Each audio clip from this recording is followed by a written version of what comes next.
Okay, today we're going to go over how we are going to actually wire up our electrical boards. Just for reference, we are going to be doing 10 different electrical boards. There is actually an 11th that is going to be extra credit if you want to take that on. But we're going to be wiring up 10 different boards. Each board is going to be worth 10 points. And so this is going to cover how we're going to actually grade that. When we go to wire these boards up and you do the diagrams, which we're going to show on the next video how to actually do those diagrams, we are not going to grade the board until the board does what it's supposed to do. So if it's a light switch that turns on a light, we do not grade it until that light switch turns on the light. What we're really grading beyond it actually working is the safety features within that system. So you can take it back, bring it to me. We can test it, see if it works as many times as you want. We only grade it once it does what it's supposed to do. So this PowerPoint is going to cover those parts and pieces that you need to be focused on to make sure that you can get a good grade. You basically have 10 points that you can lose on each one of these electrical boards. And you're going to start with 10, and we just deduct as we go through. So easy to get 100% on this, but also easy to kind of look over some of these things. So a lot of these things are based on the NEC. The NEC stands for the National Electric Code. This is the code that is designed for the nation. Each state, county, city, they will change and add a little bit more to the National Electric Code, but for the most part, these are the general rules, and this is kind of what we're following is the general rules set for the nation. So they set the standards for those requirements. You can go above and beyond that, but you can't go below that. So this is the bare minimum that we're looking for. Some of the equipment and tools that we are going to be using, we're going to be using some 14-2 wire. This stands for 14 gauge and 2 colors. You'll notice on the very top left-hand corner there is a black and a white wire. There is also a bare green wire. That is our ground wire. We're going to be using some 14-3, which you can notice on the right-hand side. That has 3 colors. It's 14 gauge wire. That's how thick that stuff is, with 3 colors: red, white, black, and then it also has the ground wire as well. We're going to be using electrical boxes or junction boxes. These are where connections are going to be made. All connections need to be made within a junction box. You cannot make a connection outside of that junction box. Otherwise, we're going to get deducted points for every connection that is outside. So every connection we make needs to be made within a junction box. We have a single pole, single throw switch. These things use 2 brass terminals. So there are 2 brass terminals here, and then there is a green ground terminal right there. You can identify single pole, single throw switches by the fact that it says on and off. These are the standard switches that we see in our homes. Pretty much in every switch that you have, for the most part, are going to be just a single pole, single throw. It's important that we identify the right switch. Sometimes we have a single pole double throw, or otherwise known as a 3-way switch. These things have 2 brass terminals, and they have 1 black terminal. Where that black terminal is at can vary on these things. Like I've said, it's important for us to understand what piece of equipment that we need to actually grab. In this instance, this 3-way switch here, you can identify a 3-way switch versus a single pole, single throw switch, because the 3-way does not say on and off. The single pole, single throw switch does. In some cases, you might use the 3-way switch. It might turn on the light if that's what we're looking for, and it does what it's supposed to do, but then you're going to get deducted a point because you grabbed the wrong piece of equipment. Make sure you read the paper so that way you can follow the directions. Connections that are not made on screw terminals like we see on these pieces of equipment are going to be done in wire nuts.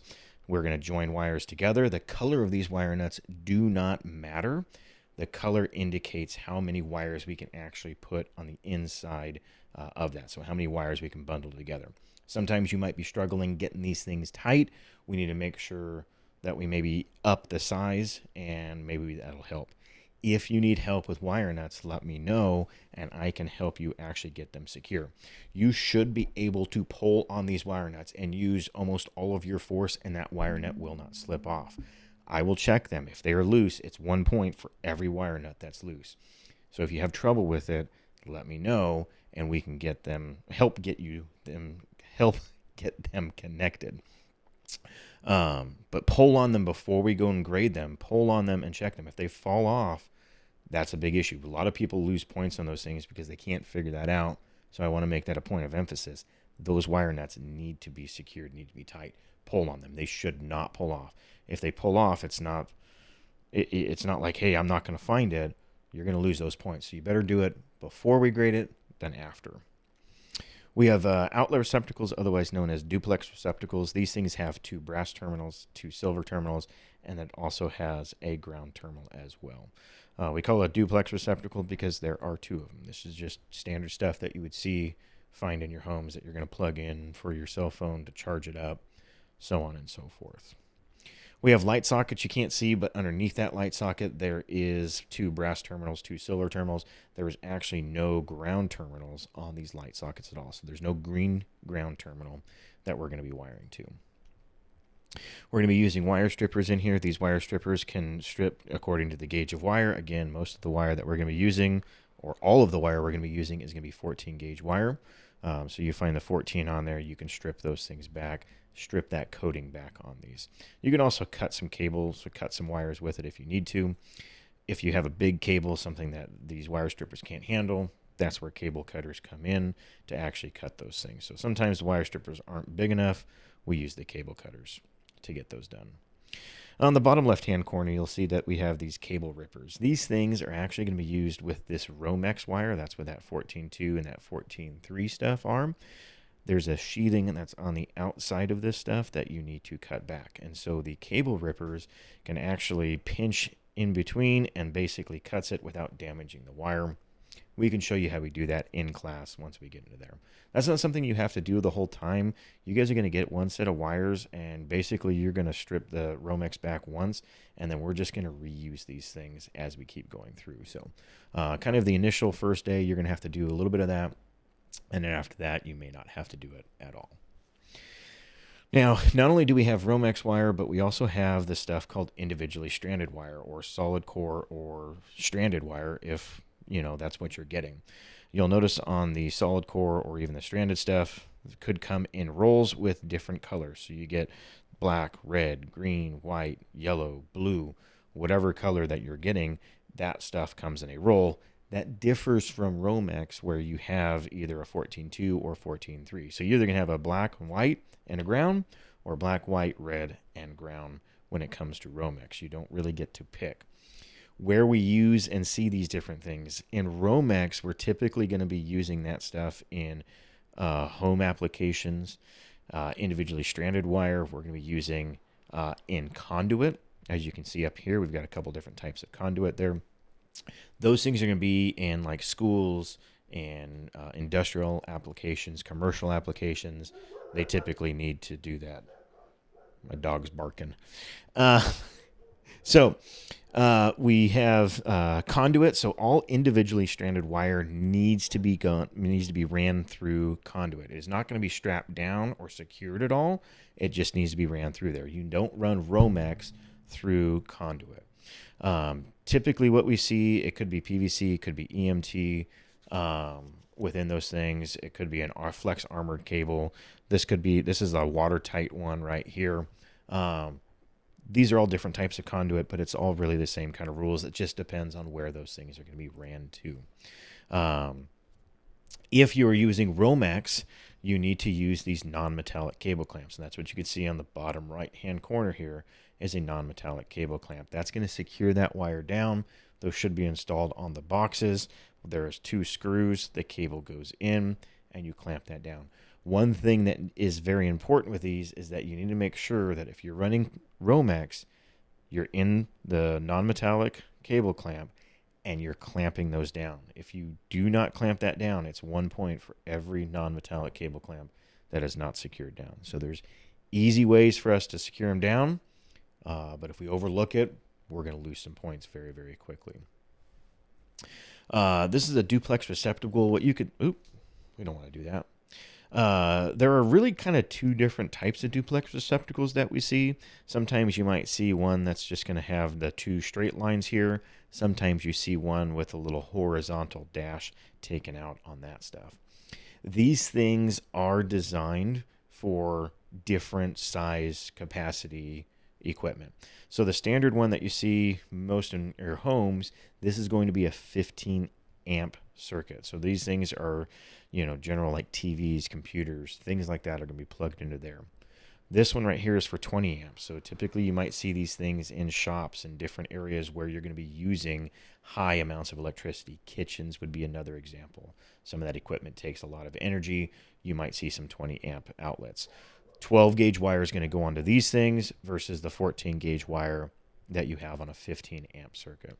We're not going to really mess with that in class, the differences and all that, but we wanted to mention it so that way you guys understand. On these things, on these duplex receptacles, I said that we have both brass terminals and silver terminals. What's important to note is that white wires that are being used as a neutral need to connect to silver terminals. And this is a good example, a good connection of a terminal and how it should be executed, how we should be wiring those things together. In these boxes, we should have wires that are extending out 6 inches, a minimum of 6 inches. That's what the NEC states, is that there is a minimum of 6 inches. That is true if it is Romex wire and non-metallic cable clamps. That is true if it is individually stranded wire and conduit. Either one of them, the minimum is 6 inches from the box. You can see we've got some examples here. On the left-hand side, it extends out 8 inches. On the other side, it looks like we're just shy of 5 inches there. There is no maximum amount of wire that can be out of that box. The NEC only states that there is a minimum of 6 inches. We typically like to do 8 inches. That gives us a little bit more room, especially as we're using these wires.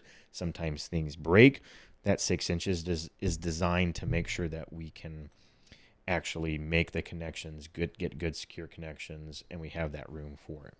The only caveat to the amount that you have out is that essentially, if you were wiring these things up in a home, you would need to be able to fold all those wires up into that box. In our case, we're actually going to leave them up, leave them exposed. But in my experience, 8 inches is more than enough to be able to fold up into those boxes and have the equipment in there as well. This is really kind of the first board where we're going to ding you if you don't cut your wires correctly. And I'll explain how long we're going to cut those wires, how much of a space we have between our boxes. So that way we hopefully don't mess that up. So there's a couple of rules that we're going to go through. And when we do the circuit diagrams, we'll kind of explain and talk about some of those differences and show you some differences in how we would wire. But generally, black wires or any kind of hot wires, which could be a red wire as well, they're going to connect to brass terminals. So any of the gold-looking terminals, those are going to be hot wires. Okay, so on the equipment, anything that is brass is going to be hot. Anything that is silver is going to be a neutral terminal. The only wires that should be connected to a silver terminal are the white wires. No other color wire should be connecting to a silver terminal. The only one is going to be a white wire.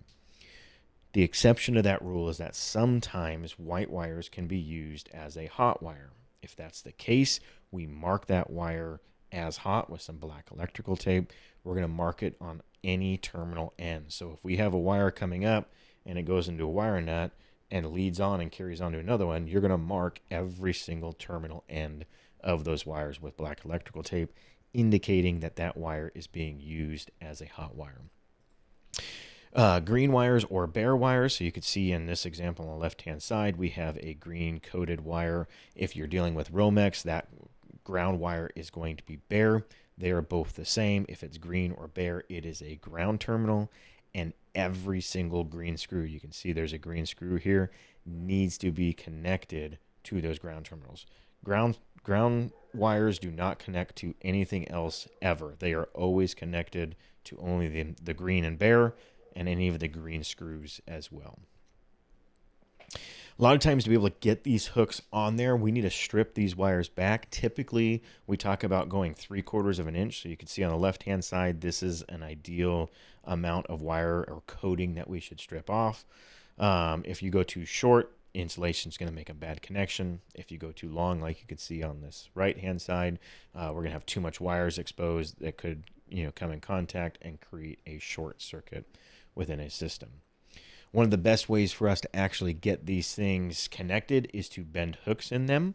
And so what we do is we grab the very tip of that after we strip that coating back, and then you essentially are just going to twist the wire strippers over, and it's going to create a little bit of a hook.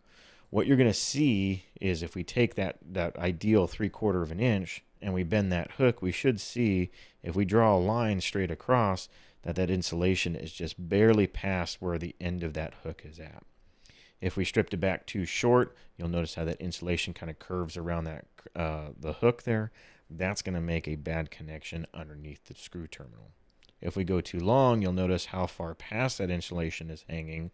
That's going to create a potential for a short circuit because we're exposing too much wire. We're trying to create a nice secured system, but not exposing a bunch of wire in there.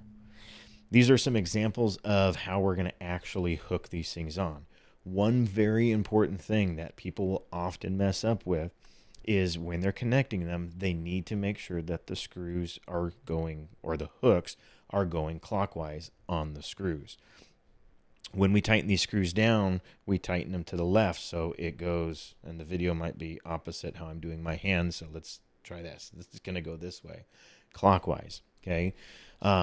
As you're tightening the screw, look at the way the hook's going. The hook should be going the same way that you're tightening. Now, in this example right here, okay, this is a good example. That hook is going clockwise. This one as well is going clockwise. If I had some screws on the back side, those hooks are not going to go the same way as these ones. They're going to actually be flipped around. So from this point of view, the back side of this switch, those hooks would be counterclockwise on the back side. Okay, so look at the screw. The way you're tightening it is the way the hook should go.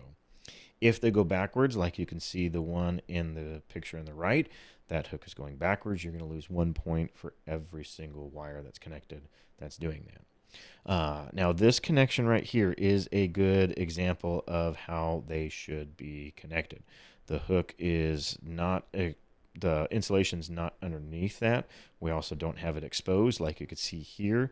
Anything that runs past the bottom of the equipment is considered too long. So you're going to lose a point for every single one here. Counterclockwise, you're going to lose a point. Notice on this one, on the very far right, that screw is actually pinching that insulation there. Anytime that happens, you're going to lose a point. So the one that you really want to be like is this one on the far left. That one is correct. That's going to receive maximum points if everything else is right. You're not going to lose any points if you do that. You will lose points on these other three. If you're not making connections onto the terminals, sometimes what we have is we have the wire nuts that we need to connect together. These things you should twist. Again, you should be able to pull on these things and they should not fall off. The other aspect is we should not have exposed wire under here that we can see past the wire nut. On this example that says correct, you can see we do not see any wires there. You still do need to strip them back because you need to make those connections within the two wires so that way you can carry the current on, but we do not want to have any exposed wire. So they need to be tight and no exposed wire on these things. These are visual checks that you can do before you bring your board to grade to make sure that you're receiving as much credit as you possibly can. We're going to cover grounding and when we do the diagrams for a little bit more in depth, but just kind of basic stuff for grounding. Every green screw, every green terminal should have a connection. They really kind of create like a spider web effect where every green screw is going to be able to draw a path to every other green screw and then also back into our plug that we're going to be connecting. So to properly ground that circuit, you need to have a terminal that is going to be connected. Now, there are green screws in the bottom of the boxes, and some of the equipment is also going to have green screws. You need to make sure that you're doing all of those connections with there. A lot of times when we have wires coming in, you can see we've got wires coming in from these boxes here. We might have one wire coming in here, one wire coming in there, and we need to make a connection. Now, the one thing that you can't do that I've seen some people do is they want to connect two wires to one screw terminal. You cannot connect both wires or more than one wire to any screw terminal.